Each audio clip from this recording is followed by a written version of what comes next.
Assalamualaikum warahmatullahi wabarakatuh. Hai guys, apa kabar semuanya?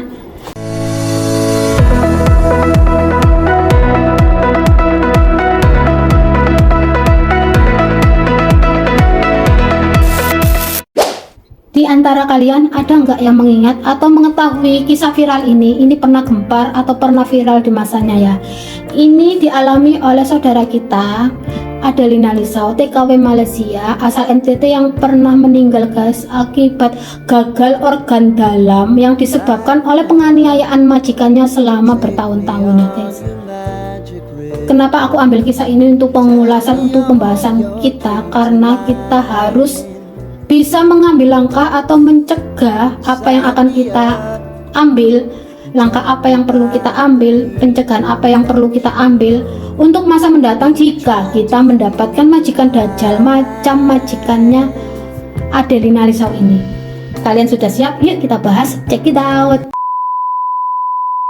Adelina Lisau adalah gadis cantik kelahiran tahun 1998 yang berasal dari Nusa Tenggara Timur.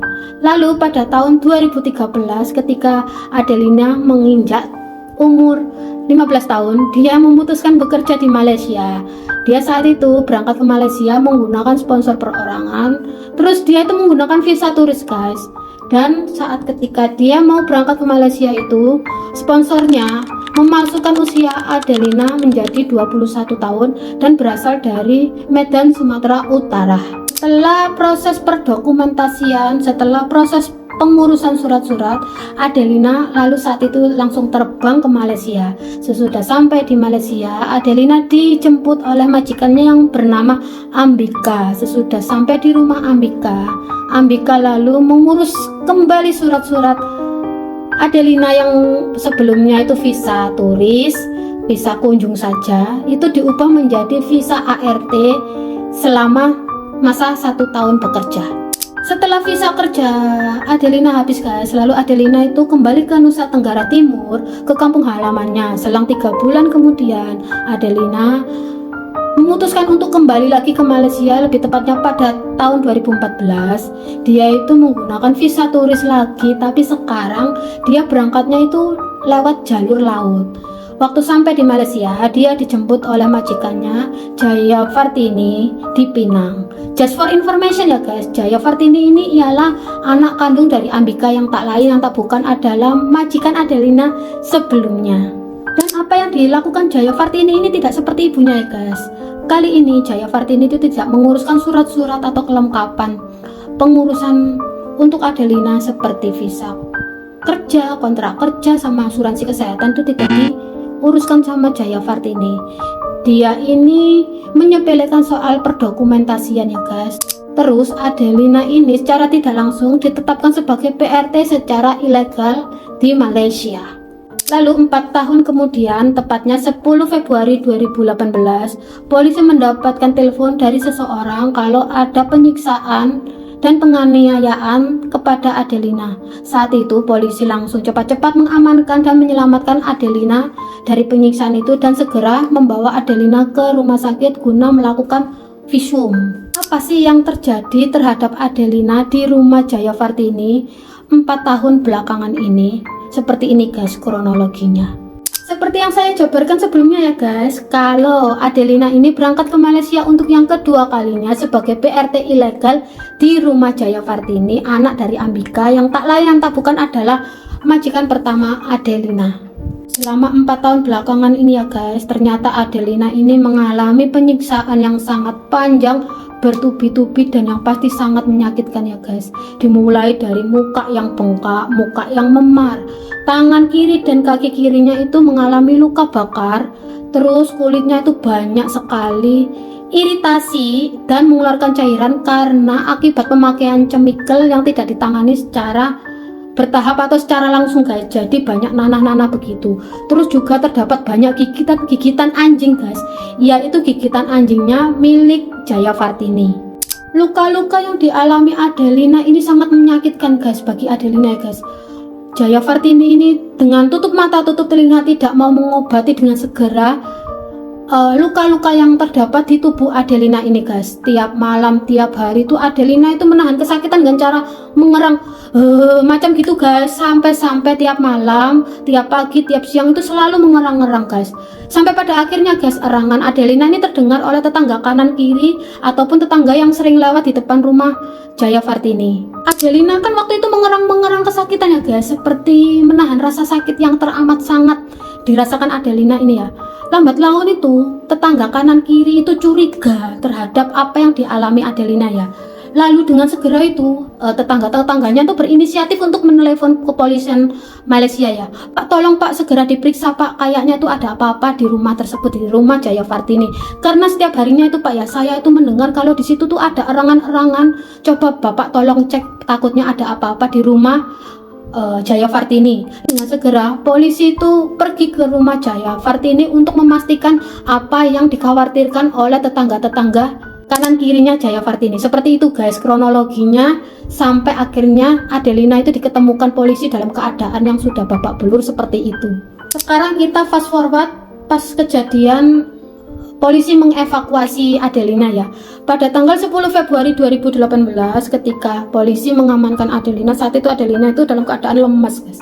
Dia dalam keadaan lesu, kusut, dia itu dalam keadaan gizi kurang guys. Dia kekurangan gizi ekstrim, terus terdapat banyak luka di sekujur tubuh seperti yang saya jelaskan barusan. Kasihan guys kondisi Adelina saat itu ya guys. Polisi itu loh sampai tidak tega melihat keadaan Adelina saat dievakuasi. Sampai waktu dievakuasi itu Adelina itu ketakutan melihat polisi, padahal polisi itu ke situ tuh guna menyelamatkan Adelina. Ketika dievakuasi itu ya, Adelina itu hampir tidak bisa berjalan guys. Mental health-nya terganggu, psikologisnya bener-bener down. Dan yang paling mirisnya lagi ya guys, polisi itu menemukan Adelina itu dalam keadaan tidur di beranda rumah Jaya Fartini bersama anjing-anjingnya. Semoga kita tidak mengalaminya seperti itu ya guys. Setelah misi penyelamatan Adelina ini guys, lalu Adelina ini tidak dapat bertahan lama.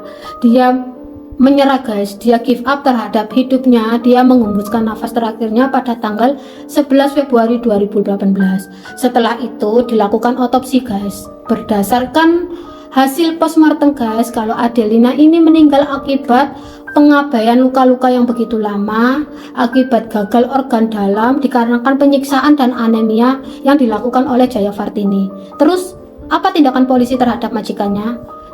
Satu hari sesudah misi penyelamatan Adelina, Jaya Fartini segera dan langsung ditangkap oleh kepolisian Malaysia beserta ibunya Ambika Masan. Tanggal 15 Februari 2018, jenazah Adelina ini diuruskan untuk segera diberangkatkan dan dikembalikan kepada keluarganya. Lalu setelah itu jenazah sampai ke Nusa Tenggara Timur itu pada tanggal 17 Februari 2018. Lalu tanggal 19 Februari 2018 guys, sidang pertama kasus Adelina ini dibuka di Mahkamah Magistrate Bukit Mertajam.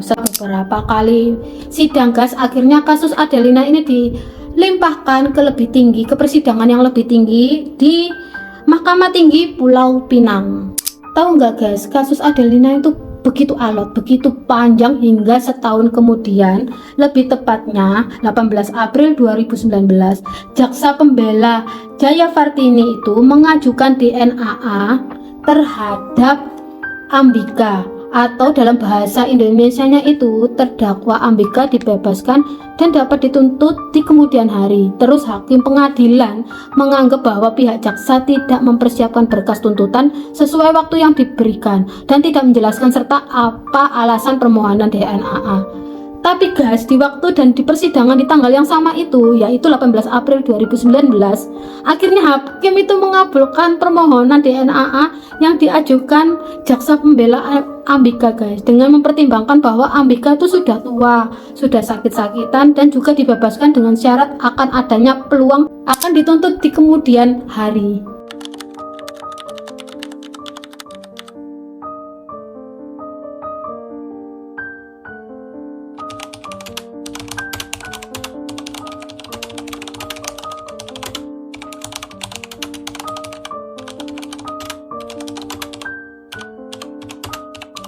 Lalu Kejaksaan Agung mengajukan sidang banding ke Mahkamah Rayuan Putrajaya, tapi ketika banding diajukan dan diperiksa tanggal 22 September 2020, setahun setelah pengajuan banding, Mahkamah Rayuan Putrajaya menolak banding jaksa dan menguatkan putusan Hakim Mahkamah Tinggi Pulau Pinang untuk membebaskan Ambika. Apakah pihak Kejaksaan dan KJRI di Malaysia menyerah untuk mencari keadilan bagi Adelia? Jawabannya enggak guys. Untuk mempersingkat cerita, aku akan ringkas perjuangan jaksa, perjuangan KJRI, dan perjuangan keluarga dalam memperoleh keadilan yang menimpa anaknya, yaitu Adelina Lisau. 24 September 2020, Jaksa Kasasi ke Mahkamah Persekutuan. 1 Oktober 2020, Konjen Republik Indonesia di KBRI Malaysia dan Jaksa Agung Malaysia menyatakan dengan tegas tidak puas dengan putusan Mahkamah Rayuan Malaysia. 9 Desember 2021, setahun setelah putusan Mahkamah Rayuan Malaysia terbit, Mahkamah Persekutuan membuka substansi kasasi. Lalu setahun kemudian lagi, yaitu pada tanggal 23 Juni 2022, Mahkamah Persekutuan Malaysia setara dengan Mahkamah Agung di Indonesia mengetok palu mengesahkan untuk membebaskan Ambika Masan setelah menolak permohonan jaksa penuntut umum untuk menggugurkan putusan Mahkamah Tinggi. Setelah mendengar putusan dari Mahkamah Agung di Malaysia, lalu sejumlah massa dari segala elemen koalisi masyarakat di Indonesia, massa yang berdemo ini ya guys, melakukan unjuk rasa di Kedubes Malaysia di Kuningan, Jakarta.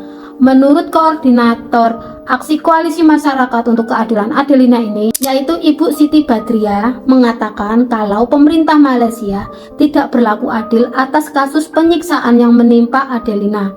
Kami menilai Malaysia tidak adil dan tidak ada komitmen untuk mematuhi MOU Malaysia dengan pemerintah Indonesia. Akhirnya ya guys, perjuangan mulai dari pemerintah Indonesia, perjuangan keluarga Adelina, perjuangan masyarakat Indonesia melalui demo, melalui orasi, melalui unjuk rasa, akhirnya membuahkan hasil setelah melakukan perjuangan yang sangat panjang. Alhamdulillah ya guys, Mahkamah Tinggi Pulau Pinang mengabulkan gugatan ganti rugi dalam sidang perdata kematian mendiang Adelina Lisau. PMI asal NTT ini pada tanggal 8 Februari hari Kamis 2024 pukul 2 waktu Malaysia mengabulkan gugatan berupa ganti rugi senilai Rp750.000 Malaysia setara Rp2.657.857.500 untuk mendiang keluarga Adelina. Bagaimana guys tanggapan kalian, komentar kalian tentang kasus yang barusan kita ulas ini? Kalian bebas mengetik, kalian bebas berkomentar dan tinggalkan jejak di kolom komentar ya. Dan untuk keluarga Adelina sendiri, bersabar ya, mungkin dengan cara ini Tuhan bisa mengambil rasa sakit yang Adelina rasakan. Dengan cara ini Tuhan memberikan kebahagiaan yang penuh kepada Adelina di surga. So guys, jika kalian suka dengan video ini, tolong support aku dengan cara tekan tombol like dan share ke teman-teman yang lainnya. Dan jangan lupa nyalakan tombol lonceng notifikasinya. Karena apa? Karena kalau aku sudah up video berikutnya, kamu adalah orang pertama yang dapat notifikasi dari aku. Guys, jangan lupa, aku sekedar mengingatkan, jika kalian mempunyai kisah tentang dunia per-TKW-an, jika kalian mengalami peristiwa itu sendiri, jika kalian mengalami peristiwa horor, kalian bisa sharing atau bisa kirim cerita kalian ke sini ya. Nanti aku akan review, aku akan susun ulang yang rapi berupa skrip. Nanti aku akan tunjukkan ke kalian. Jika kalian sudah deal, aku akan up ke video aku selanjutnya. Akhir kata guys, wassalamualaikum warahmatullahi wabarakatuh. See you di my next video, bye bye.